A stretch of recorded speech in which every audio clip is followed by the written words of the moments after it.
este tema del hashtag dato protegido, que gracias también a una legisladora, esposa de un legislador, pues vaya, se generó ahí todo un problema que les está costando carísimo, carísimo, y que incluso, pues ahora donde viajen y donde se muevan, pues los está siguiendo pues un Big Brother ahí que les va dando un seguimiento. Y tenemos el ángulo y la mirada de este dato protegido, este fenómeno que sigue viralizado hasta el día de ayer y hoy en la mañana todavía seguía Laura Sánchez Ley. ¿Cuál es la lectura que estás teniendo sobre este caso y si este caso va a sentar un precedente para pues futuras elecciones también? Pues no lo creo, no lo creo, querido Ernesto. Creo que estamos siendo muy positivos. Otra cosa importante, y yo como soy de un estado del país, les puedo decir que es complejo, porque en los estados realmente los políticos son muy distintos al centro del país. Me parece que en el centro del país se cuidan mucho más. En los estados, de verdad que se han convertido en pequeños feudos, pues la realidad, bueno, históricamente, ¿no? Han sido, es que son muy exhibicionistas, ¿no? A mí me puse a comparar, me puse a buscar, de verdad es que no me cuadran las cifras. A ver, miren, lo de dato protegido, esta diputada Diana Karina Barreras, su nombre, pues ya se salió de control, ¿no? Ya estamos hablando que la suma ahorita hasta el momento de sus lujos extravagantes, pues está entre los 4 y los 4.7 millones de pesos en joyas, en ropa, en accesorios a los que a los que la mayoría de los mexicanos no pueden acceder. A ver, miren. Su sueldo, ella es de alrededor de 79,000 pesos mensuales. Es decir, saquemos cuentas básicas y estamos hablando nada más que uno de estos artículos, me parece que el que más me ha sorprendido es un collar Cartier de 115,000 pesos y otro que es un reloj Cartier de 225,000 pesos, pero también hay un anillo, un tal anillo Love Seating, no, la verdad yo no conozco mucho de joyas, pero dicen que está valuado en 1.1 millones de pesos. De verdad, es que es exagerado, ¿no? Te digo, la suma ya ahorita va en 4.7 millones de pesos y pues es evidente, ¿no? Es obvio la indignación en redes sociales. Ha habido algunas personas, Mm. algunos comunicadores, pues que ampliamente están con Morena, que dicen, ah, pero antes no se fijaban. La realidad es que yo recuerdo que sí se fijaban, o sea, siempre ha sido un tema cuestionable, el tema del enriquecimiento de todos estos políticos. Desde que yo tengo memoria, les fiscalizamos, los periodistas, incluso el periodista que en estos momentos está sacando toda la información pues participó en una iniciativa que sacaba los gastos de los funcionarios más extravagantes durante la administración de Peña Nieto. Entonces creo que no hay que caer en ese discurso simplista y mejor tenemos que mirar lo que realmente está sucediendo. La indignación es totalmente comprensible. Estos lujos aparecen en sus publicaciones sin ninguna pena, pero no en sus declaraciones patrimoniales. Y esto realmente sí abre dudas legítimas sobre sobre la transparencia, ¿no? Y la ética en el uso de recursos públicos. Vamos, y esto si se pudiera comprobar, ¿no? Si se pudiera comprobar que es con uso de recursos públicos, pero ni siquiera podemos comprobarlo en estos momentos. Y hay quienes dicen, te digo, estos comunicadores, es pura envidia. No, señores, estamos hablando de una funcionaria pública del Partido del Trabajo que pues exhibe estos artículos de superlujos mientras la gente está padeciendo, pues no sé, no sé qué. Es decir, no está bien, o sea, algo dentro de nuestro corazón dice que no está bien y eso se le cuestiona a cualquier políticas. Y mira, esto no solo se trata de proponer medidas o de pedir austeridad, ¿no? Que ella misma pedía la austeridad, eso es lo más loco, ¿no? Que se para en el estrado y acusa de corrupción a otros funcionarios y pide austeridad. Es un tema de coherencia. Si representas a la gente, debes... pues ser estandarte de esta transparencia y responsabilidad y no presumir un estilo de vida inaccesible que parece venir de otro planeta, de Hollywood, ¿eh? Así que si queremos una democracia confiable, pues me parece que tenemos que poner el ejemplo y estos funcionarios públicos tendrían que estar poniendo totalmente el ejemplo. Entonces, creo que ya se le exhibió, que está bien documentada, que la discrepancia es evidente. Desgraciadamente, yo no creo que pase nada con dato protegido, como no pasó cuando ha obligado a una ciudadana a disculparse durante 30 días consecutivos con ella. Me parece que van en el día 28. No pasó nada con este tema.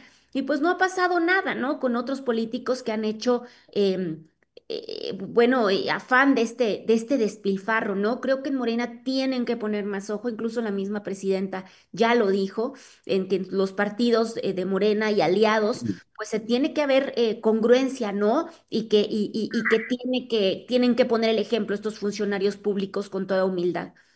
Ya, gracias, gracias, Laura. Federico Bonazo, hay distintos ángulos y uno va leyendo los comentarios diversos que dicen, bueno, pues es que ya esto está llegando al extremo de meterse en la vida privada de los políticos, o escuchábamos a Gerardo Fernández Noroña.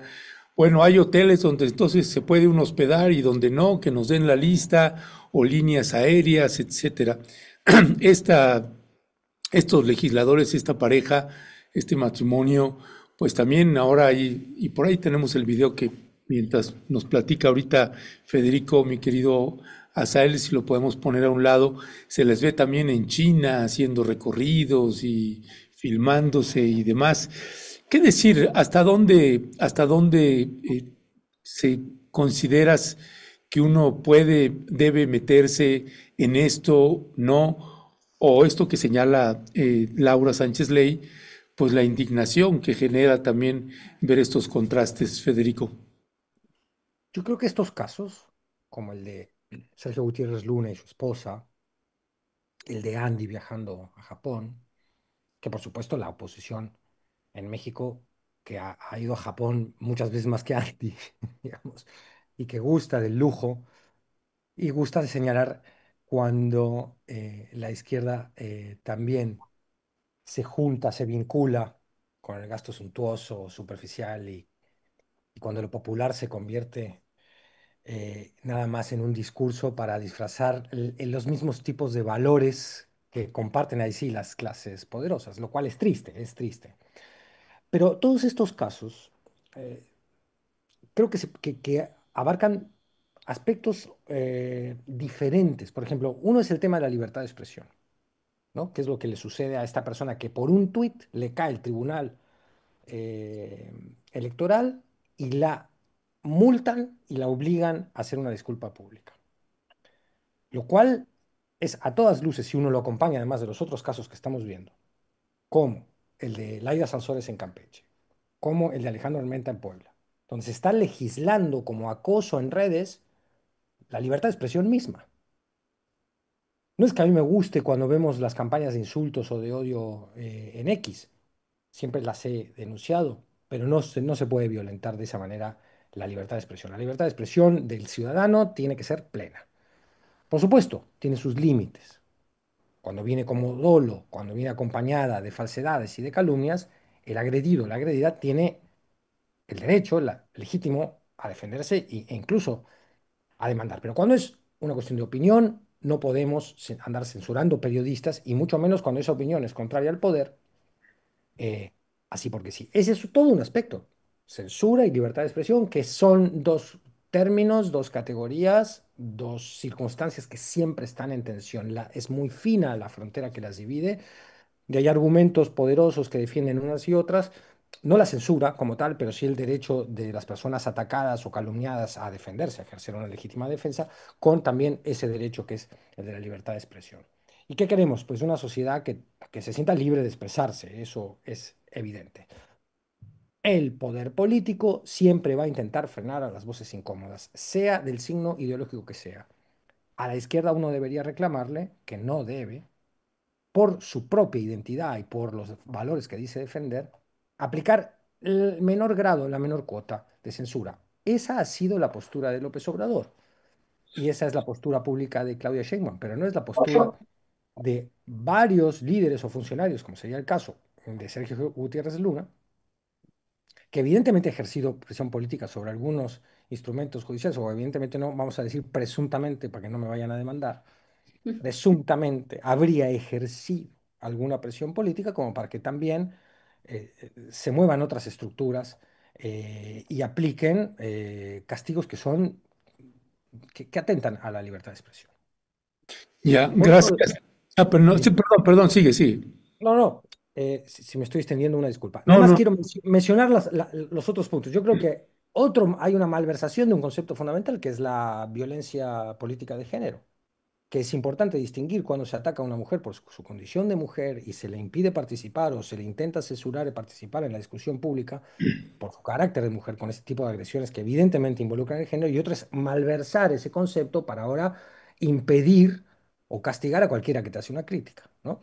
Y luego están los valores distorsionados, eso lo dejo para otra intervención, que son todos estos líderes de izquierda que dónde tienen su escala de valores si luego van a salir a decir que defienden los intereses populares y que tienen la sensibilidad para ser los intérpretes del pueblo desde un uso descarado de los privilegios y desde un desconcierto absoluto del lugar que ocupan, ¿no?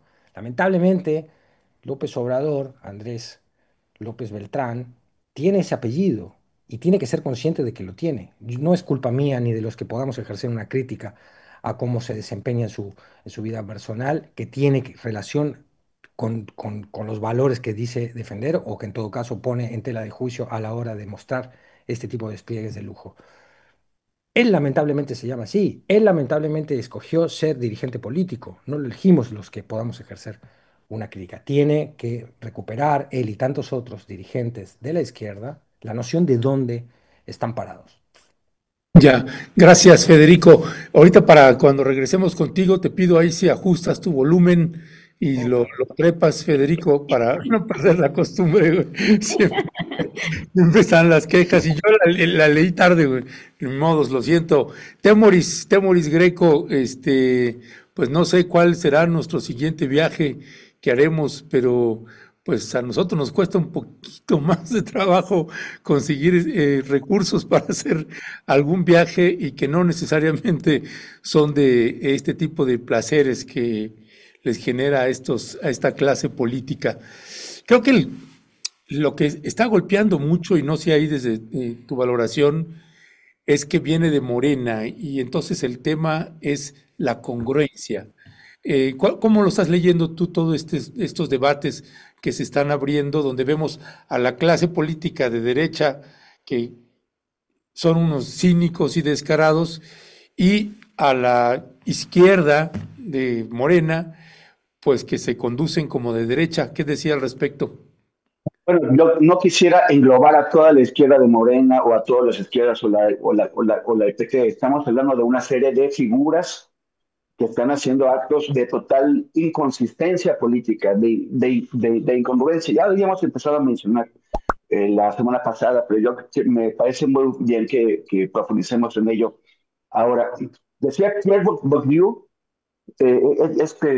intelectual francés de referencia en la izquierda, que el consumo de lujo es una distinción cultural que legitima la dominación de clase y fortalece las jerarquías sociales. Es una manera en que los que tienen recursos se distinguen, se separan, se ponen por encima, se sienten superiores y les demuestran a los demás que son inferiores y que por lo tanto tienen más derechos. Me parece que Noroña, yo no sé si sabía o no sabías que la carta era de Andy.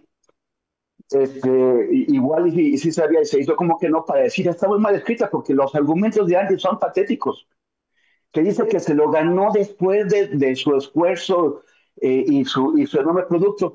Yo me puse el día de ayer para algo que voy a publicar en Mundo Abierto, hacer una comparación, por cierto, que es algo parecido a una comparación que hizo Sergio Gutiérrez Luna, la pareja de dato protegido, que también está entregado al lujo, y que cuando estaba toda la polémica con Lorenzo Córdoba, y se puso a comparar lo que ganaba el presidente del Consejo General del IFE y un trabajador de base perdón, del INE.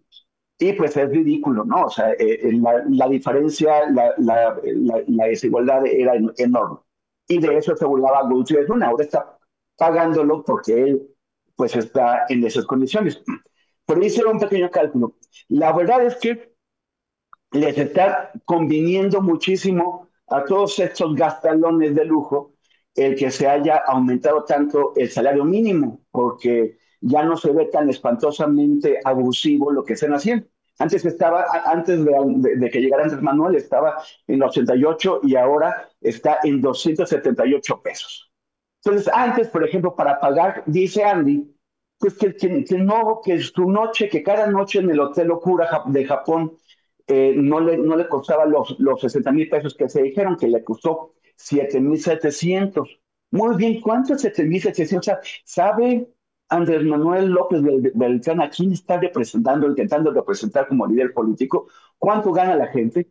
Porque esos 7,700 pesos por una noche, no sabemos cuántas noches estuvo ahí, pero 7,700 por una sola noche, representaba con el salario mínimo anterior 87 días de trabajo, o sea, 3 meses de trabajo con salario mínimo. Ahora, por suerte para ¡Ay! él, son solo 28 días, solamente es un mes de trabajo, el equivalente a una sola noche de su lujo. Eso para una de las cosas.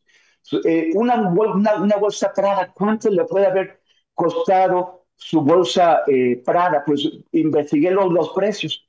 El equivalente es en salarios mínimos de hoy, por una sola bolsa Prada, es entre 48 y 640 días de trabajo del salario mínimo para comprarse una bolsa Prada. O está bien también para que no digan que no nos vayamos sobre unos sino sobre otros. Lo del el viaje en clase ejecutiva que Fernando Noroña dijo que él había pagado una parte, la mayor parte, que el Senado solamente otra parte, no sé qué. Si él se hubiera ido, el precio normal a París, porque igual tenía que ir a París a fuerza, muy bien. El problema no es que haya hecho ese viaje, el tema es cómo lo hizo. Si él hubiera ido en clase turista, como viajaba Andrés Manuel López Obrador, hubiera pagado 17,000 pesos por ese boleto, si lo hubiera podido cubrir el Senado. Pero como se fue en clase ejecutiva, según el reporte que presentó el Senado, son 157,000 pesos, la diferencia son 140,000 pesos. O sea, es el lujito, el extrita, son nada más 140,000 pesos. Que con el salario mínimo anterior le hubiera costado a un trabajador 1,590 días de trabajo, o sea, 4 años de chamba para pagar el lujito de Gerardo. Pero como ya subió el salario mínimo, ahora son solamente 503 días de salario mínimo lo que representa la diferencia entre una cosa y otra. Temoris, Entre, pero qué maravilla, dime, amigo, ¿eh? De verdad, es que creo que es genial esto que haces porque creo que a veces uno pierde la noción del dinero. Yo les digo que después de 100,000 pesos yo pierdo la noción de cuánto es, ¿no? Un empleado de claro, una maquiladora gana semanalmente 3,800 pesos en Juárez o en Tijuana por estas jornadas de 15 horas, ¿no? Entonces, gracias por este ejercicio porque nos das mucha dimensión de esto, ¿no? Creo que no solo son números. claro. O sea, es también la diferencia entre los que tienen, o sea, la abismal distancia, es que son abismos que hay entre los que tienen más y los que tienen menos. No es como que gana 5 veces más que yo, es que gana miles de veces, de veces más, miles de veces más, no estaría mal, pero miles de veces más. Y por ejemplo, hablando de la señora dato protegido, que una jueza dijo que no se podía mencionar su nombre.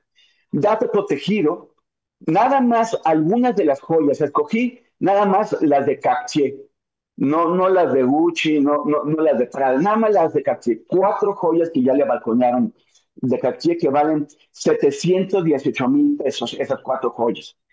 Son 22 años de trabajo con el salario mínimo viejo, o solamente 7 años de chamba con el salario mínimo actual.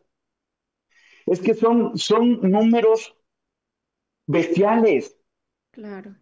Nos Y, están tomando el pelo, es una tomadura de pelo. El lujo no es un derecho humano.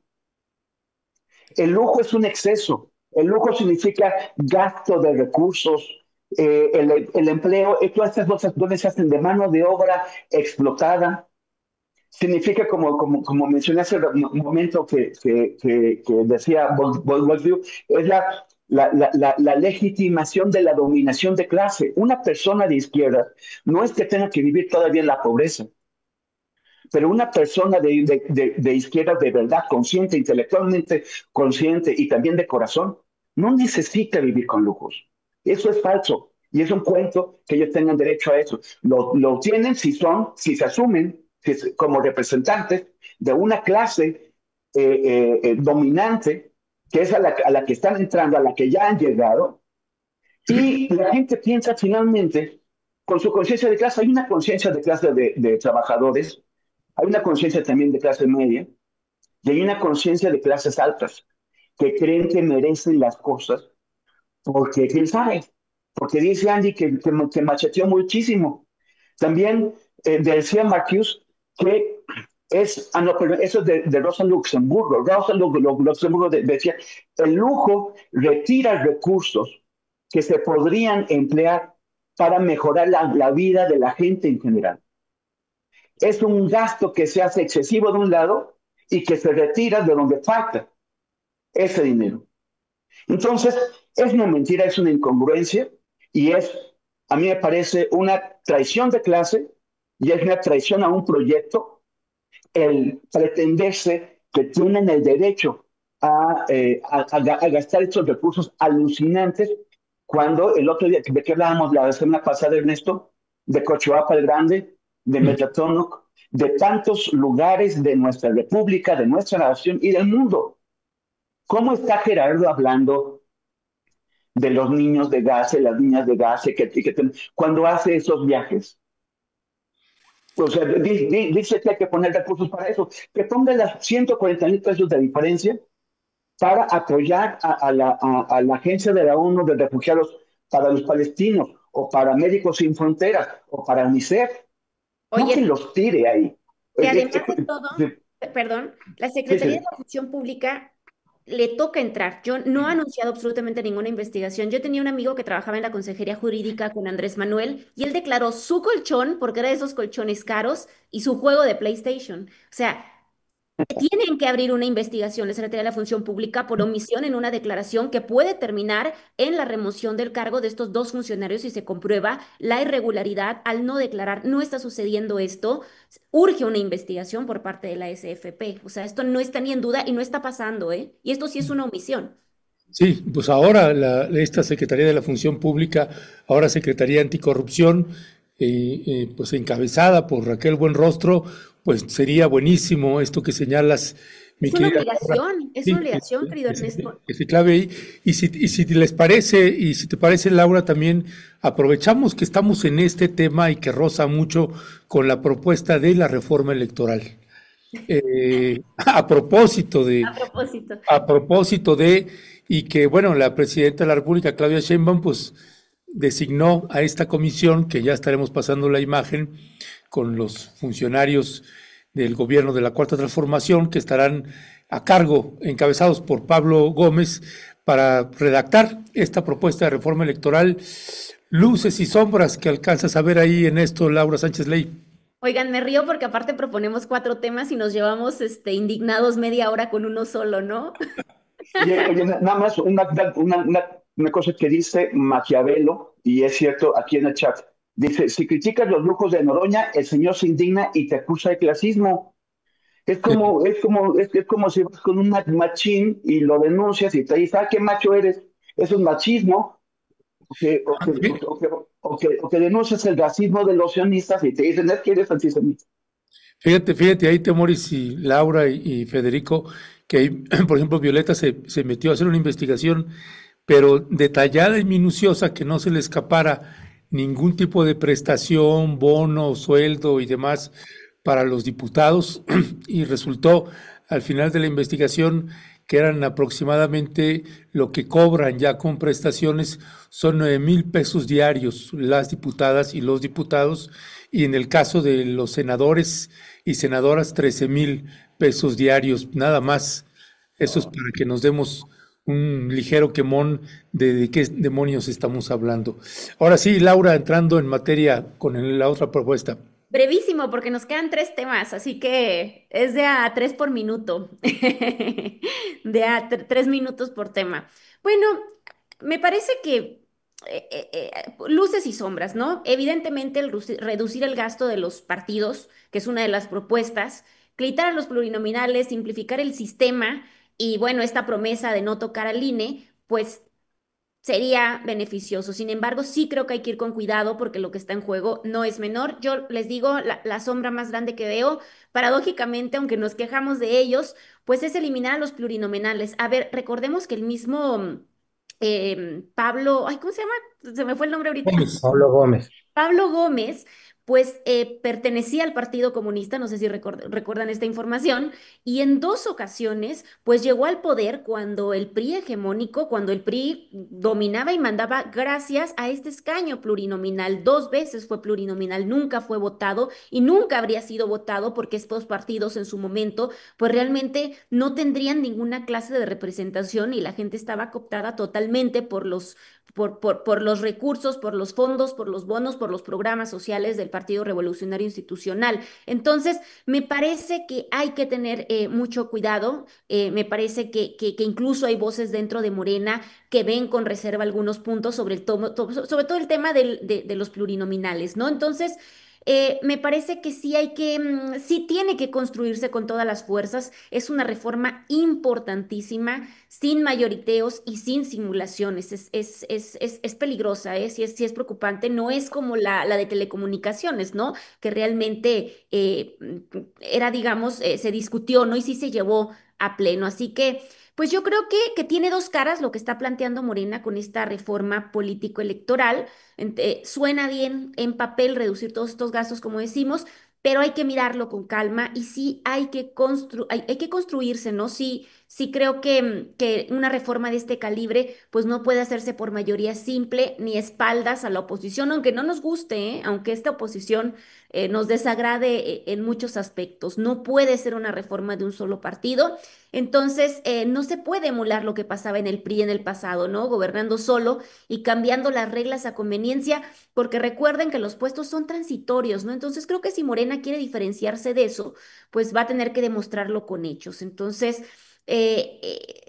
tampoco me gusta esta cosa, ¿no? De que el INE no se toca. Me parece que el INE también ha cometido grandes errores en el pasado. Hay muchas cosas que reformar, como pasó con otros organismos paraestatales. Sin embargo, eso, ¿no? Mm, no puede quedar cuestionada la legitimidad de esta reforma y pues bueno, me parece que hay que estar atentos, no se trata de rechazar lo nuevo que venga, sin embargo, sí de cuidar esta parte de no debilitar contrapesos o cerrar la puerta a voces distintas, ¿no? Porque los mismos partidos de izquierda históricamente pues vivieron estos procesos y pudieron ocupar cargos públicos gracias a este tipo de cargos en el poder, ¿no? Gracias, mi querida Laura Sánchez Ley. Federico Bonazo, acabamos de pasar la elección para el Poder Judicial de la Federación. Es casi inminente que dentro de la propuesta de la reforma electoral va a suceder lo mismo, un proceso electoral para elegir a las y los consejeros del Instituto Nacional Electoral. ¿Cómo estás mirando ahí esa parte, Federico? Con preocupación sincera, a pesar de lo que esto pueda costarme. En el supuesto afecto, Sí, no. ¿ya se escucha bien? ¿Ya se escucha con volumen? Te vas a poner en la mira en el aeropuerto para que no regreses al país. Con enorme preocupación porque algunos que declaramos que somos demócratas, de verdad lo somos. ¿Cuál es la apuesta? ¿Cuál es la apuesta? Primero la comisión. A ver, hagamos una breve reflexión sobre la comisión. No hay una sola persona en la comisión designada por la presidenta. Digo, los respeto a todos o a casi todos. Algunos tienen un pasado más que loable y aplaudible, como es el caso de lucha personal de Pablo Gómez. Pero eso es una cosa que, por cierto, deja la UIF, ¿no? Sí, Pequeño detalle. Yo quería que Pablo hiciera más en la UIF, pero ya se va de la UIF. Ahí, venga, vamos para otro lado. Ok. Esto no pasó mucho. Pues claro, a ver, no hay una sola persona que sea contraria al oficialismo o que tenga una postura diferente o crítica con respecto a los aspectos de esta reforma que podemos anticipar, porque bueno, esta comisión va a generar, en teoría, una deliberación pública, un parlamento abierto que terminará, en teoría, en un diseño electoral nuevo, novedoso, próspero y más democrático, ¿verdad? Esto sería importante señalarlo. Esperemos que al final de este proceso haya una propuesta que vaya a debate legislativo más democrática, no menos democrática. ¿A qué nos referimos con menos democrática? Que muchas veces todos estos procesos, y lo vimos con la reforma judicial, son procesos de legitimación pública de lo que después la mayoría morenista que va a arrasar y a la que sabemos cómo ha conquistado el poder político que hoy gobierna México, con el que, por supuesto, yo sigo simpatizando, lo aclaro abierta y públicamente, ante las alternativas, además, imagínense. Gánate la entrada al país, gánate la entrada al país. ¿eh? Ya puedo entrar, ¿no? Ya con esto, con este matiz ya quizás Lo me dejan pasar. equilibró, lo equilibró. No, no, o sea, lo digo francamente porque yo sí soy de los que cree que la ultraderecha tiene un plan muy, muy, muy bien urdido y que aunque hoy la vemos derrotada, viene con todo en México también, no solo en otras partes del mundo como la estamos viendo consolidarse, sino que en México también. Y ante eso, ante ese avance, por supuesto, que todo el apoyo a la presidenta Sheinbaum y a un gobierno que no debe perder su programa popular de justicia social y de derechos. Pero ellos están gobernando o legislando, mejor dicho, concibiendo el diseño institucional como si fuera a reinar por siempre Morena, otorgándole a un poder ejecutivo exceso de atribuciones, socavando la autonomía de un INE que está lleno de defectos y no podemos olvidar el oneroso papel del IFE en el 2006. Pero eso no quiere decir que el diseño de autonomía de ese instituto no deba ser por lo menos analizado a fondo, porque yo creo que hay que preservar el carácter de autonomía del poder político, que no debe volver la elección a ser organizada por el Poder Ejecutivo, sino que debe mantenerse dentro de un organismo autónomo. Convertirlo en el INEC sería desaparecer los cines locales, por ejemplo. ¿Estamos de acuerdo? Son todas medidas que si tú las vas sumando, tienen un objetivo claro y es disminuir el carácter plural de los órganos electorales.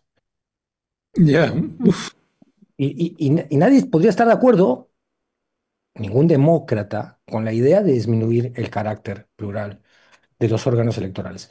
Entonces, desde la formación de la comisión vemos un atentado a la idea de la pluralidad y vemos que estamos de nuevo ante un proceso en el cual se estaría legitimando con una disque discusión pública lo que después va a arrasar la mayoría morenista y podemos enfrentarnos a un escenario peor, que muchas de las virtudes de esta reforma necesaria, como toda reforma, siempre pensando en el mejor bien del país, pudiera darse este escenario, que los partidos políticos aliados chicos de Morena, el PT, el Verde, digan, no, compadre, a mí no me vas a recortar el presupuesto. La lana quiero que sea la misma. Ahora, ¿quieres que quitemos a los pluris? Quitamos a los pluris, que es, como muy bien planteaba Laura, un tema muy importante de discutir, porque estamos discutiendo ahí la base de la representación proporcional, cómo las partes minoritarias de la sociedad también alcanzan una representación en el Congreso, que es algo que también lo señala Laura y lo señala con una maestría increíble, un artículo imperdible hoy Carlos Pérez Ricard, de lo cual se benefició el mismo Pablo Gómez. Entonces hay que revisarla muy a fondo, hay que estar muy alertas y si esta deliberación pública lo permite, hacer las críticas oportunas antes de que las apetencias políticas y de control territorial e institucional de Morena terminen desvirtuando lo que debería ser un paso hacia adelante y no un paso hacia atrás en sentido democrático. Fede, perdón, tengo una cosita antes de brincar. Es que yo creo que hay instituciones, como bien dice Fede, que evidentemente tienen muchas cosas que son mejorables, muchas modificaciones que podrían hacerse, pero les doy un ejemplo que hoy salió en la mañana. A mí me acusaron de fascista cuando me quejé de la desaparición del Instituto Nacional de Acceso a la Información Pública. Les dije, no podemos ser juez y parte. Hoy Oye, artículo ¿cómo? A ver, 19, espérame, ¿qué tiene que ver eso con el fascismo? ahí les Bueno, va. te pueden acusar de cualquier cosa Me hoy, o sea. acusaron de fascista, perdón, no dejes que te distraiga, no dejes algunas, dañoso, mira nada más. algunas, ya les contaré por qué, ¿no? Pero bueno, me acusaron, ¿no? De fascista, de derechista, de cuanta cosa, ¿no? Porque cómo no confiaba en el gobierno, ¿no? De la Cuarta Transformación, que ahora ya estaba viviendo un proceso de renovación.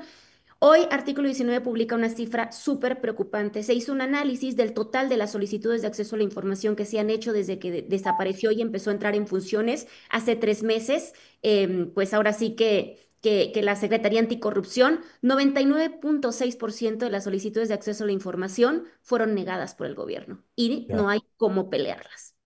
99, sí lo leí también hoy. 99, me aterró la cifra. Y eso es lo que pasa cuando actuamos solo por desaparecer instituciones porque creemos que están todas corrompidas, generalizando sin dar lugar a un análisis más profundo. Entonces, 99.6%, ya platicaremos esto más a detalle, pero esta cifra debería estarnos de verdad pues aterrando, ¿no? Porque realmente el tema es que no hay cómo pelearlas.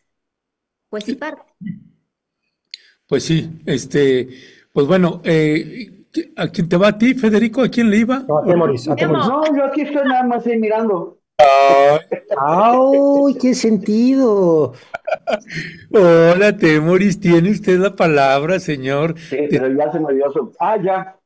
Este, a ver, eso que dijo mi querido Fede hace un momento sobre la pluralidad de los órganos electorales, yo pues, no lo creo.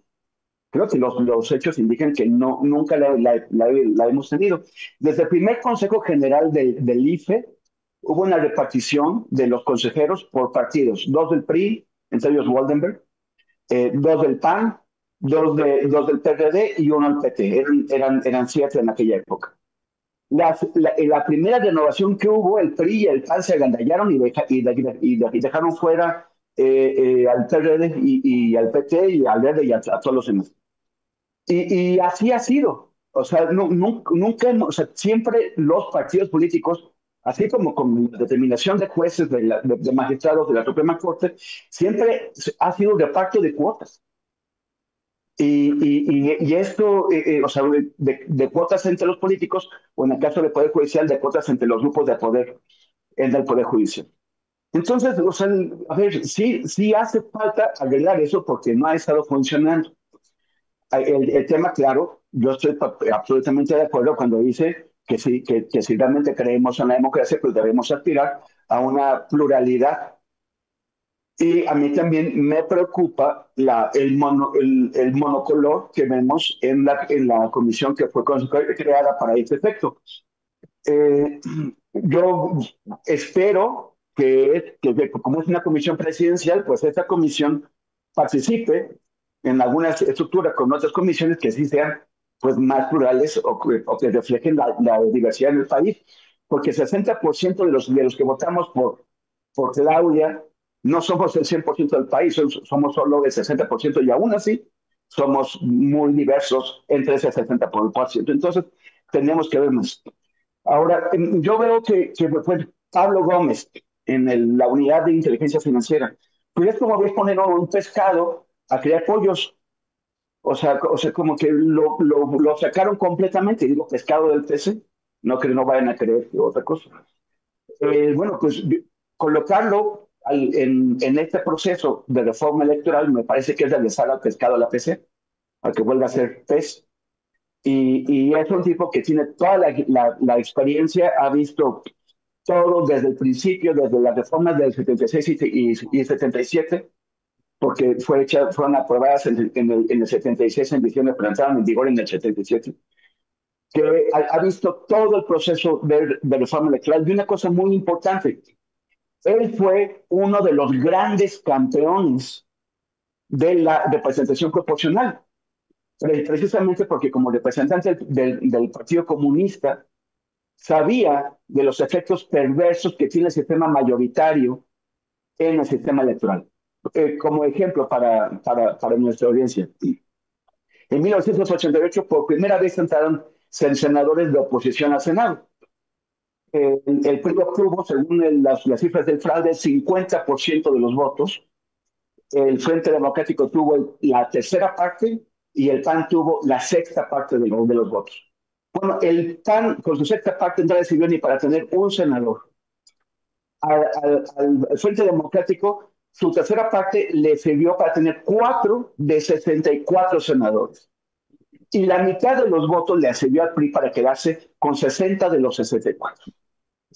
Eso son, o sea, la representación uninominal, los distritos uninominales tienden a la sobrerepresentación del partido grande o más grande y a la subrepresentación de los partidos pequeños. Por eso se concibió, Reyes Heroles concibió o metió la idea de 100 pluris para tratar de darles, de compensar un poquito esa subrepresentación y darles un espacio a los partidos pequeños. Ya después se ampliaron de 100 a 200 para que el PRI también pudiera servirse de esos pluris y volver a sobrerepresentarse.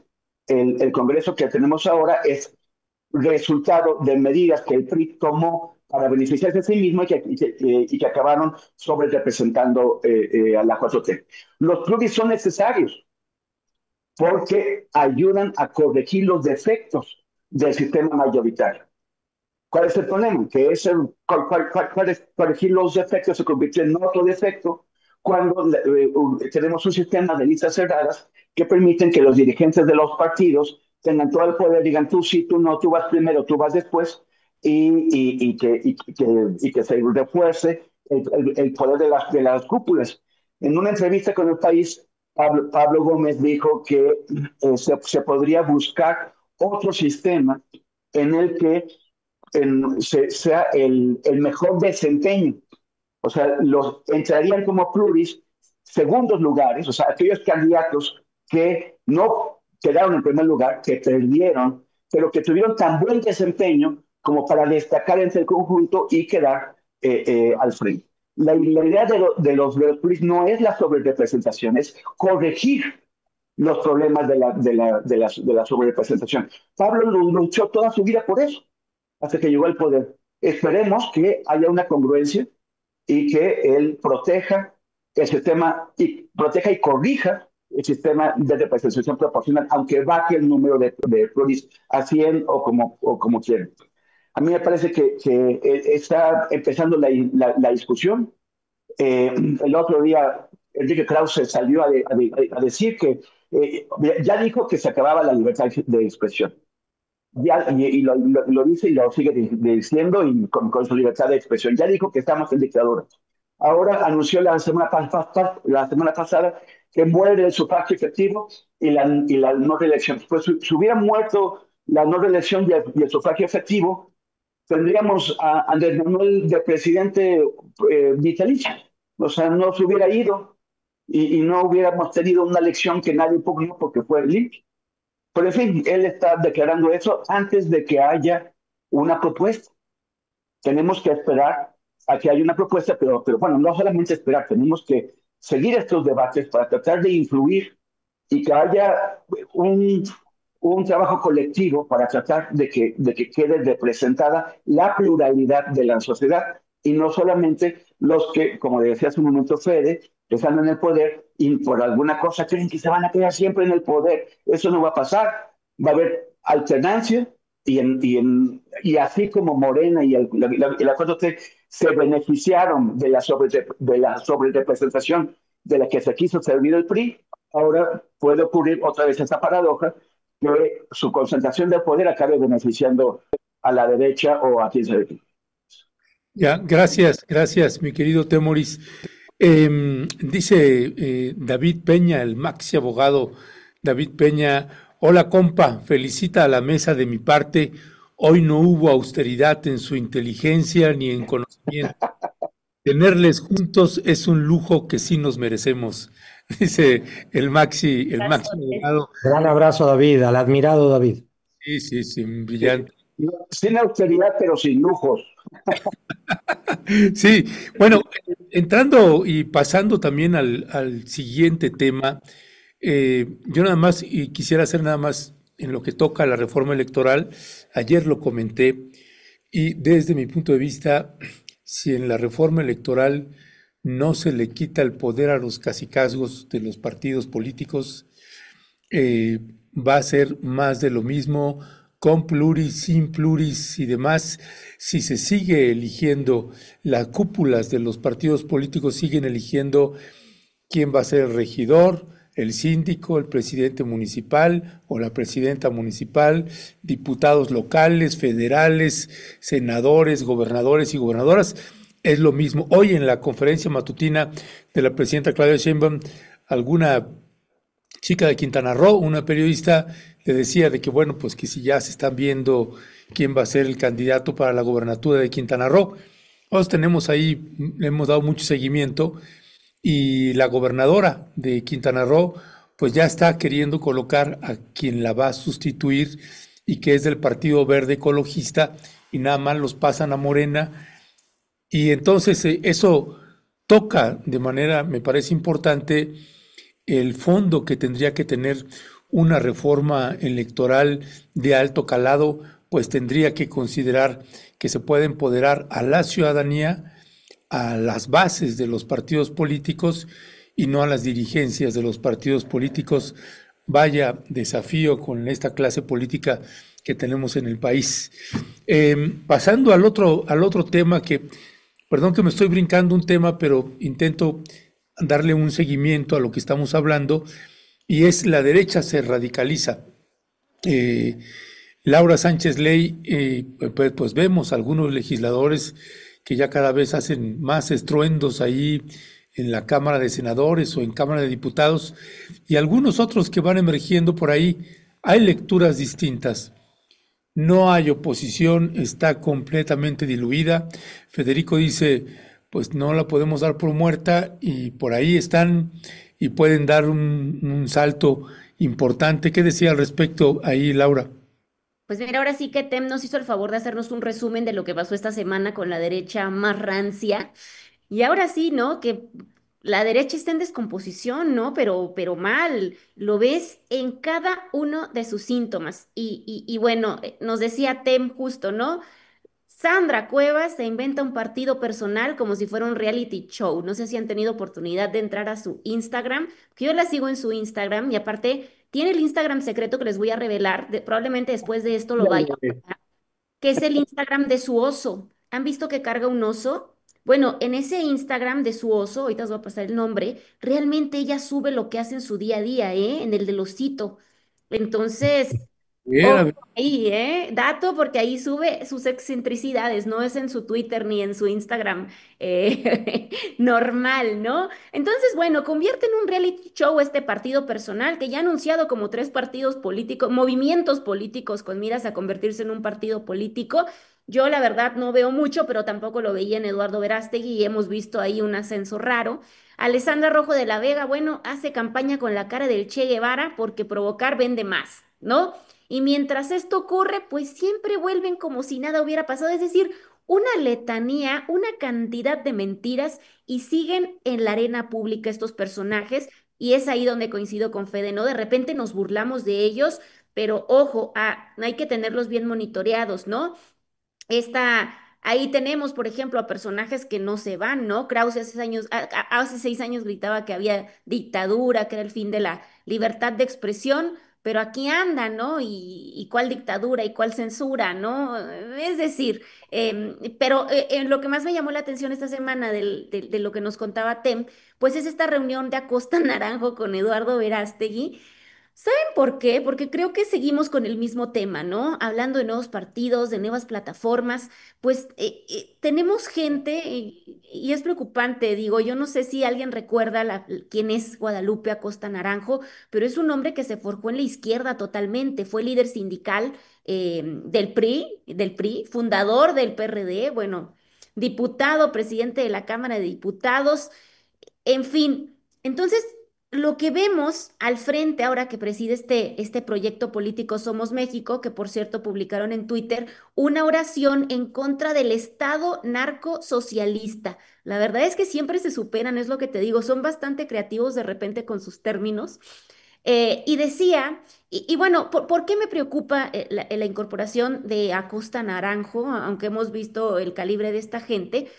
Pues porque después de décadas defendiendo un ideal que ellos se colgaron, ahora se venden como superador de etiquetas, ¿no? Que realmente es una versión o como políticos del sistema. Y pues no, no es cierto, ¿no? Lo grave es pues no es solo el tránsito ideológico, ¿no? Es esto, son estos giros convenencieros de este tipo de personajes que le dejan al descubierto, pues que realmente en la política, en su política, lo que prima, pues ya no es una visión de país, sino una estrategia de supervivencia personal. Y aquí es donde preocupa a la derecha y aquí es donde preocupa a Eduardo Verástegui, porque sí me parece que la reunión que tuvo y todos estos encuentros con el nuevo embajador y con algunos personajes importantes de la política norteamericana, pues le dio algún nivel de credibilidad a este hombre del que nos reíamos, porque hacía el rosario en YouTube, porque decía pura tontería sobre el aborto. Entonces, bueno, creo que sí, sí tenemos que seguir mirando este tipo de personajes, porque en una de esas acaban unidos todos estos, realmente unidos, no simbólicamente, no en el Twitter, y bueno, pueden llegar a ocupar espacios importantes. Entonces, por eso me preocupa más lo de Acosta, ¿eh? Mm. Gracias, gracias, Laura. La presidenta de la República le preguntaron precisamente sobre Verástegui, que no se acordaba ella del apellido ahí, pero pues dice Claudia Sheinbaum, pues la gente de México conoce a este personaje, palabras más, palabras menos, no me recuerdo bien lo que dijo Claudia Sheinbaum, pero pues diciendo pues que haga su campaña y que haga lo que quiera, pues prácticamente le dio un descontón ahí en Federico Bonazo.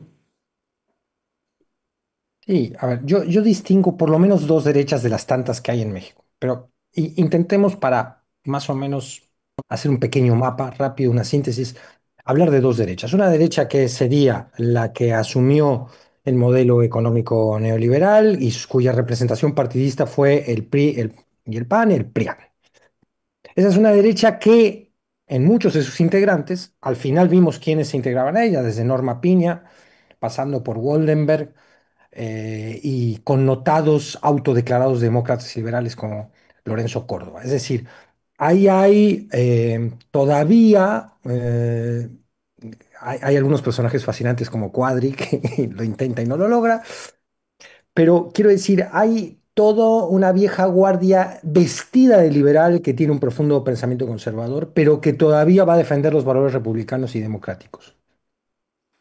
¿Dónde vemos la hipocresía de esa clase, de esa derecha más partidista, que logró atraer a todo el resentimiento antiobradorista expresado en esta clase liberal de las que yo le hablo? Lo vemos en que por combatir el populismo de izquierda se han unido francamente al populismo de derecha. Y lo peor, están ya coqueteando, como muy bien señala Laura, con la ultraderecha. Y ahí es donde yo hago una línea. Y ahí pertenece Verástegui. Es decir, la derecha trompista, abiertamente racista, declaradamente machista y misógina, declaradamente en contra de lo que ellos llaman la agenda woke, donde meten en la bolsa todo tipo de reivindicaciones de diferentes sectores de la sociedad, Todo lo que no les gusta. declaradamente apoyando al genocidio. Es la que se burla de los migrantes y festeja que Trump inaugure Alligator Alcatraz o que Bukele humille a los maras. Esa derecha brutal, que en la Argentina tiene una expresión patética, en este secretario patagónico que tienen Trump y Netanyahu aquí en el sur del continente, esa ultraderecha trabaja con una serie de ideólogos muy inteligentes. Y que a los que lo peor que se puede hacer es despreciarlos, burlarse de ellos, decir, no, hombre, este pendejo de tal y tal. No, no, no.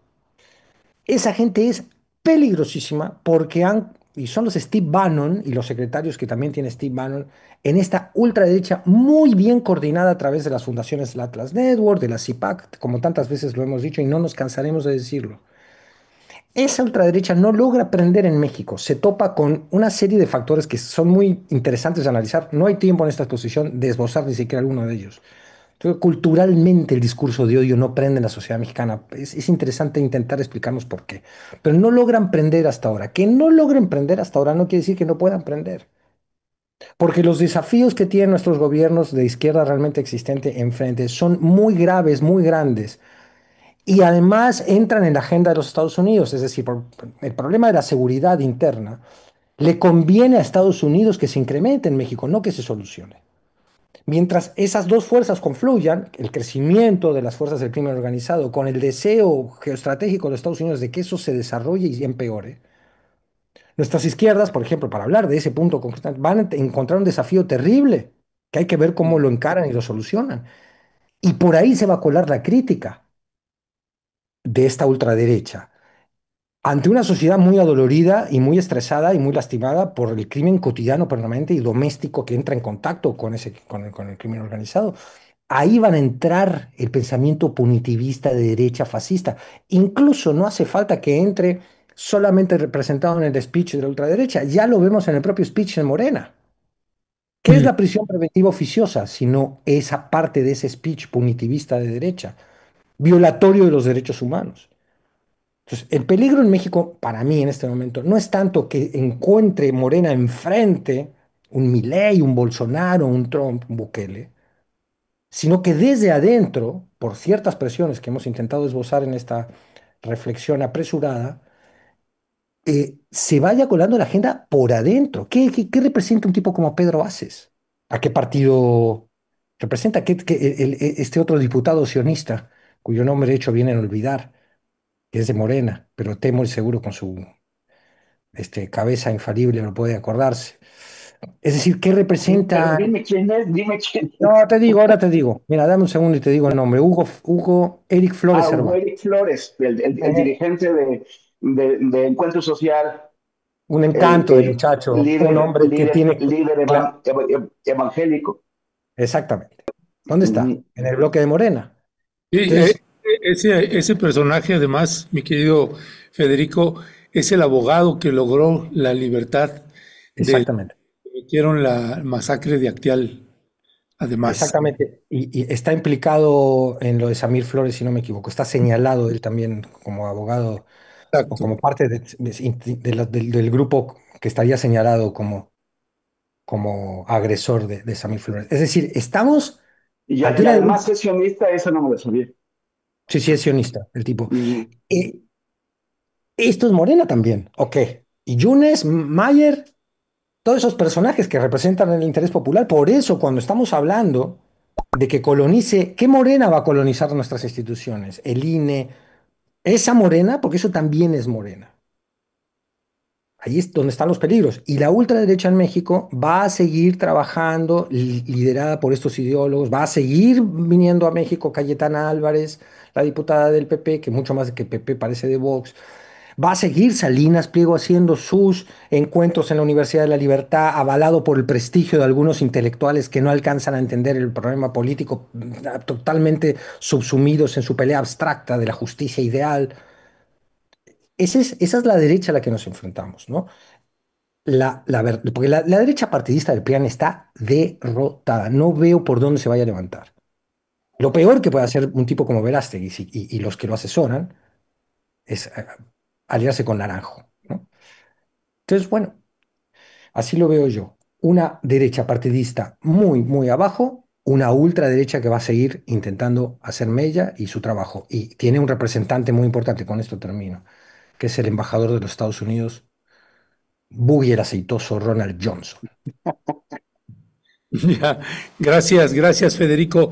Temoris, esta parte, además de la derecha, se radicaliza y ahorita que aborda desde este ángulo, Federico, la derecha se radicaliza y pregunto, dentro de la 4T, dentro de Morena, porque este llamado Plan México, hoy que estaba en la mañanera y que me sigue evadiendo la presidenta, pues era ideal porque ahí estaba Marcelo Ebrard con este proyecto de modelo económico de desarrollo para el país. Pero bueno, no se pudo y entonces la derecha se radicaliza y entonces aquí habría que leer esto que está colocando Federico, la derecha no solamente frente a Morena y la 4T, sino dentro de la 4T. Es pregunta ahí, Temoris. El sistema y las oligarquías, pues cuando no pueden por fuera, tienen que entrar. tienen que entrar y meterse. El otro día conversábamos aquí mismo sobre el modelo del Congreso Nacional Africano, cuando o sea, eso es clarísimo, porque la oligarquía blanca se vio expulsada del poder del apartheid de una forma en que no podía infiltrarse en el nuevo poder de izquierdas abiertamente por el color, porque un multimillonario blanco sigue siendo blanco aunque se meta a un partido de izquierdas donde todos son negros. Entonces lo que hicieron fue adquirir figuras negras.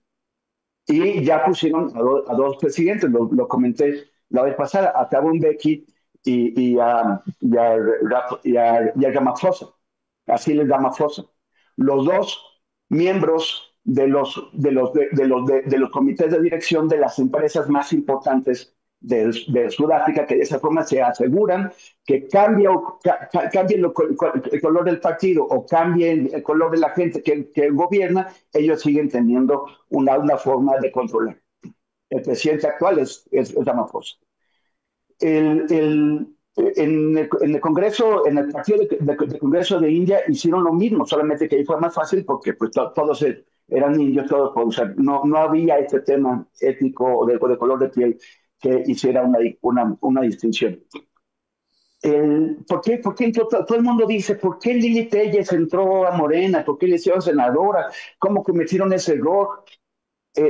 AMLO, ¿qué estaba pensando? Pues estaba pensando en hacer alianzas y le dio una cuota o varias cuotas a Ricardo Salinas Pliego.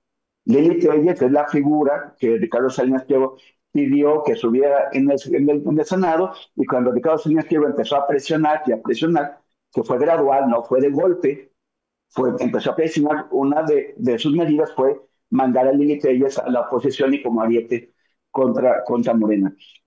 Esteban Moctezuma sigue siendo, quién sabe por qué, embajador de México en Washington, en Estados Unidos. Un hombre de Salinas Pliego lleva ya 7 años como embajador en Estados Unidos. Todo el periodo de Andrés Manuel, un año de Claudia. ¿Por qué? Misterios. ¿Qué acuerdos siguen permaneciendo ahí? ¿Quién sabe?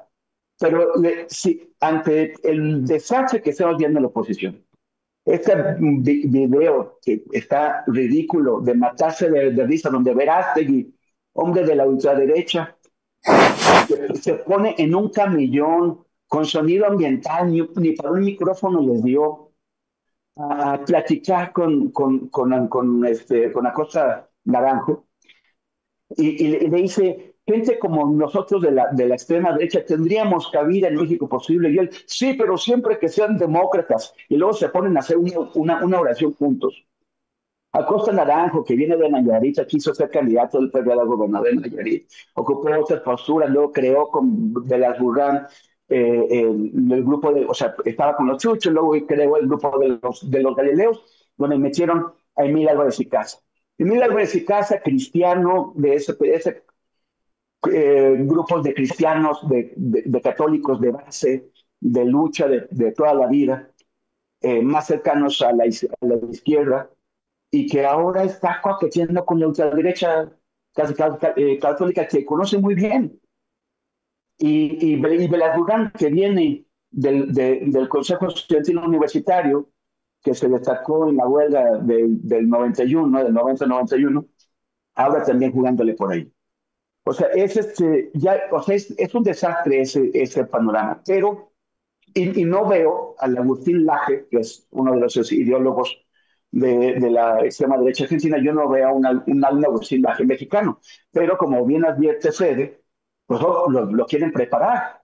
Estos centros de la libertad que se inventó Salinas Pliego, que financia toda esta asociación con Atlas Network, esta universidad también que inventó Salinas Pliego, todos estos encuentros son esfuerzos por crear una intelectualidad de extrema derecha que pueda convencer sobre todo a la juventud, porque se han dado cuenta que en otros países la juventud o una parte de la juventud se ha dejado enrolar por estos trucos de la extrema derecha.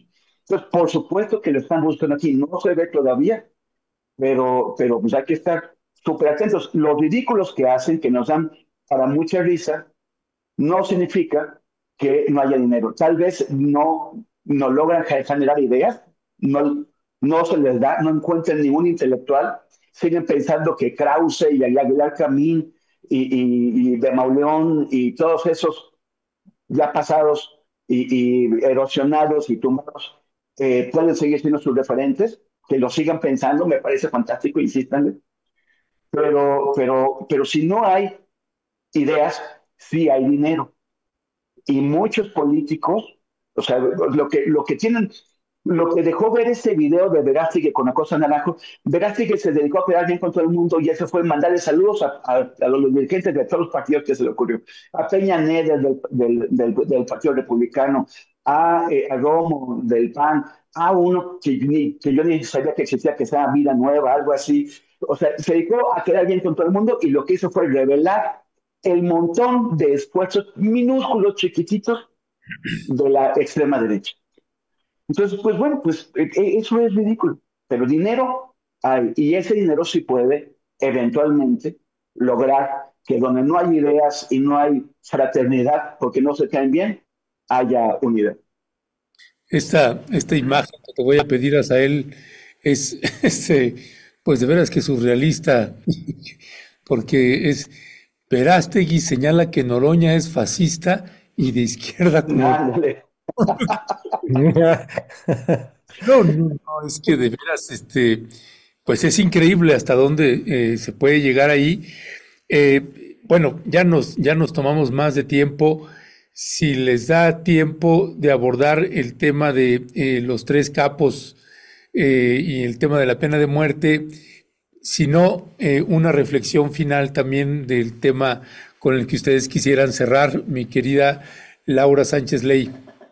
Amigos, yo me tengo que ir, voy súper tarde a un evento, pero en efecto, tres, pues tres pactos, tres nuevos pactos para evitar pena de muerte, porque esto debería importarnos, porque no solo es pues una noticia del montón, pues por lo que hemos platicado muchísimas veces acá en este espacio, ¿no? Me parece que el tema es que siempre estos criminales operaron durante décadas en México, nunca fueron tocadas.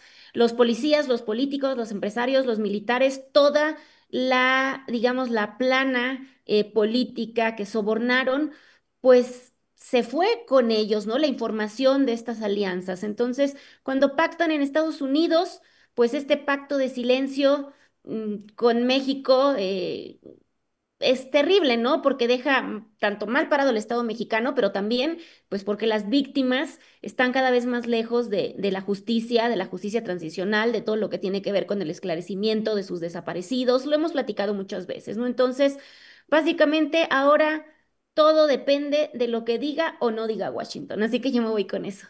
Me voy a ir desconectando, amigos. Y Vale, vale. Abrazo, Laura. Besos. gracias, gracias, Laura. Federico Bonazo, también, ¿con qué cierras en una reflexión final? Muy rápido, ¿no? Laura lo dijo muy bien este tema. Rápido una reflexión sobre lo que comentaba Temoris, que como ustedes saben y la audiencia de Rompimiento sabe, a mí me parece de lo más importante y en el que ando bastante clavado. No hace, a ver, los ideólogos viejos de la derecha mexicana están de modé, no sirven más. Ni Aguilar Camín, ni Krause, ni ninguno de ellos funciona más para lo que es la estrategia de esta ultraderecha que estamos denunciando. Si no se radicaliza, por eso da ternura Cuadri, porque él es uno de ellos que se ha radicalizado, ¿no? Pero no le sale del todo su radicalización. Es decir, tienen que asumir, los que quieran liderar la verdadera opción de ultraderecha en México, tienen que asumir otro tipo de discurso. Y muchos de ellos no están dispuestos a asumirlo. Y, querido Temoris, no hace falta que se genere un ideólogo como Agustín Laje en México. Agustín Laje visita periódica y permanentemente México. Es el ideólogo de habla hispana más importante en este momento, con mayor influencia. Sí, y Hay- recorre el país, ¿va?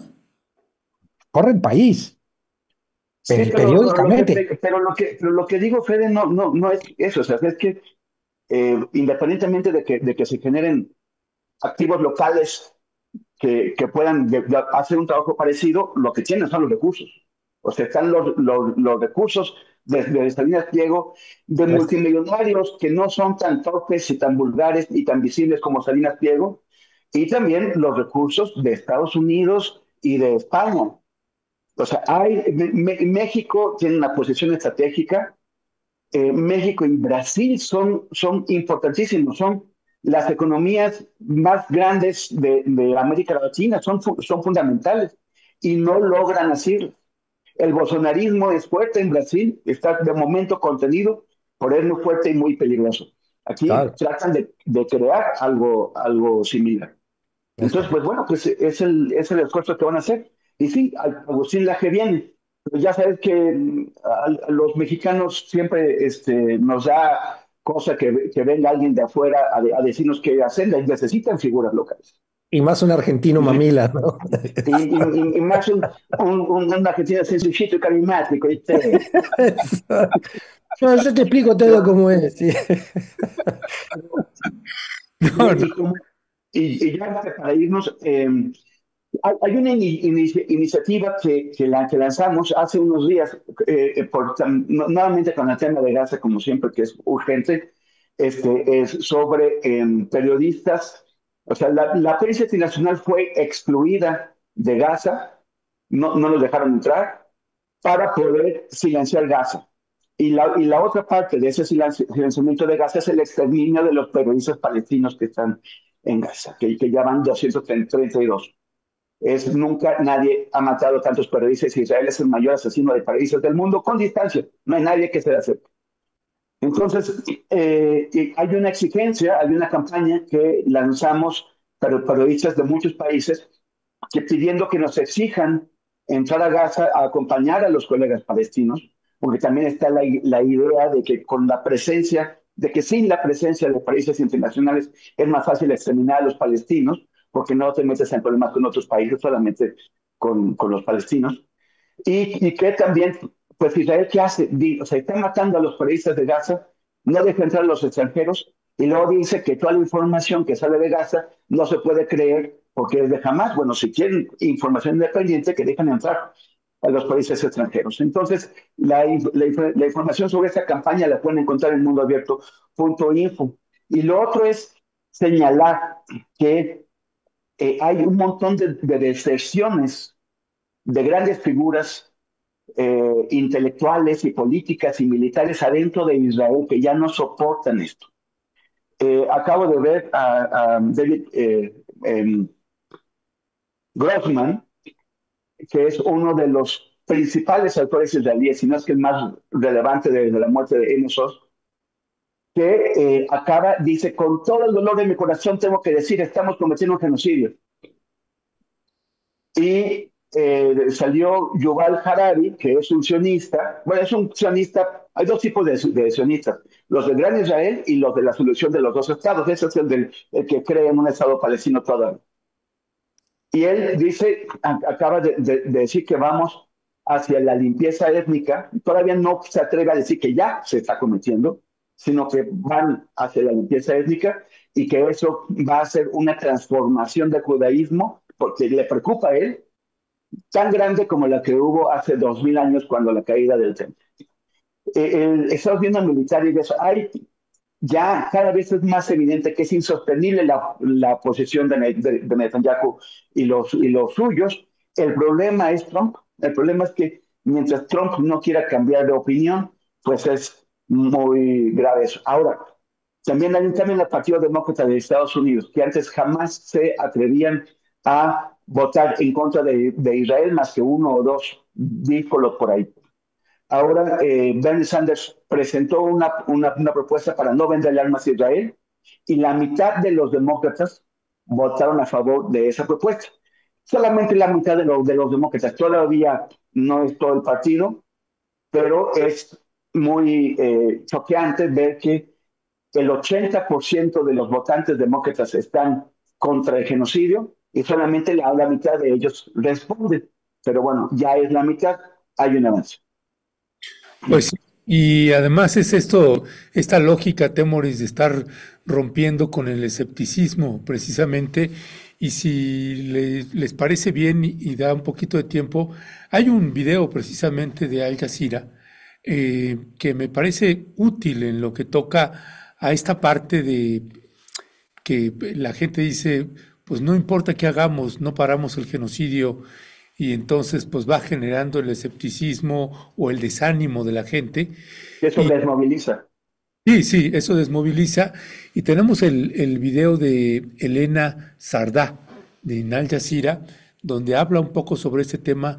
Regresamos ahorita a despedir con ustedes. Es que la gente de Gaza no le importa a nadie, ¿eh? Mentira. Les importa a quienes bloquean los envíos de armas a Israel, a quienes ponen el cuerpo en las calles, a quienes se organizan, acampan, boicotean, caminan o navegan hacia Gaza. Y a él. ¡Suelta! ¡Quita! ¡Quita! No me toques, no me toques. Tranquilita, Mari Carmen. Pero entonces, ¿por qué no hemos conseguido frenar este genocidio? Hay días que yo quiero mandarlo todo a la mierda y paso por las 1000 fases de la ira, la tristeza, la negación. Pero luego recuerdo algo. Recapitulemos. Sabemos que Israel está cometiendo un genocidio. Sabemos que gobiernos y empresas les dan armas y dinero. Y según cuentan expertos y activistas, también sabemos qué hay que hacer. Y no es tocarle el corazoncito a Netanyahu. Es cortarle el flujo de armas y dinero. Entre otras cosas. Impose an arms embargo, block the port, sever diplomatic ties, sever all civilian and military trade, cultural and academic boycotts. ¡Ajá! Pura propaganda estos de AJ. Tienen un claro sesgo en contra de exterminar a una población. Los periodistas tienen que dar los pros y los contras de asesinar niños y la gente en su casa ya que decida. Que los gobiernos occidentales sigan siendo cómplices del genocidio no significa que la acción colectiva por Palestina no haya tenido impacto, sino porque estarían tratando de reprimirla. ¿Se hacen pipí en los fachocalzones? You are the antibodies of healthy societies. So please continue doing what you are doing. Albanese, de hecho, llama a desmantelar el sistema global que ha permitido el genocidio. La gente que no controla capitales, armamentos y algoritmos está subyecta a un poder sin control. Entre la apatía de algunos y el odio de otros, lo que nos puede salvar del desánimo es precisamente organizarnos más y mejor. It's incredibly important to be looking for one another, to be gathering. You are the one. We are the ones. Let's let those who are being born in this moment know there were those who never gave up. And may we be victorious. ¿Qué sientes tú ante la situación en Gaza? Es que la... Muy Mire, bueno, sí, muy bueno. muy bueno. Y mire, Muy. usted que nos está escuchando, usted puede escuchar distintas iniciativas y pues usted acomódese en la que más le parezca a usted conveniente. Hay varias iniciativas en muchos sentidos, hay que apoyarlas porque en verdad es tremendo. Ahorita que Temoris habla de esto que va a publicar y que ya le vamos a pedir que nos avise cuando lo publiquen para compartir la liga de lo que va a publicar ahí en su página web de Mundo Abierto. El 70% de las armas que tiene Israel provienen de Estados Unidos. El 29% proviene de Alemania y el 1% de Italia. El 100% del armamento de Israel está distribuido de esa manera. Temoris, ¿con qué cierras ahora sí? Y ahorita voy contigo también, Federico, para cerrar. Que ya no hay, a ver, ya son 22 meses de genocidio, están matando a 2 millones de personas de hambre. O sea, es que no es nada. Acaban el Festival de Danza Contemporánea aquí en Ciudad de México acaba de cancelar la participación de los artistas israelíes y salió gente a defenderlos. Pero no son tiempos normales, no son tiempos normales. Son tiempos en que la gente tiene que hacer algo. Y si tú, aunque no estés de acuerdo con el genocidio, tú perteneces a un país que está cometiendo un genocidio, tu tarea como ser humano no es andar dando brinquitos, mostrando tu maravilloso arte y tu talento en otro país. Es estar en tu país junto a la gente que está combatiendo el genocidio. Que cada vez hay más. También hay gente que ya está marchando y enfrentando la represión allá. Si tu gente, tus compatriotas que están enfrentando la represión allá, sí están trabajando, sí están luchando, ¿por qué tú andas mostrando tu enorme talento en otros países? No, nosotros no queremos esa gente, no queremos, que acaban de tumbar a un deportista israelí que se iba a un club fútbol en Alemania, que está en todo ese trauma, no puede superarlo, pues el club ya dijo que no lo va a contratar. Se le cayeron $500,000, $500,000 ahí. Eso es lo que hay que hacer. No queremos a nadie que no esté haciendo lo que le toca hacer en este momento de la vida y de la historia de la humanidad.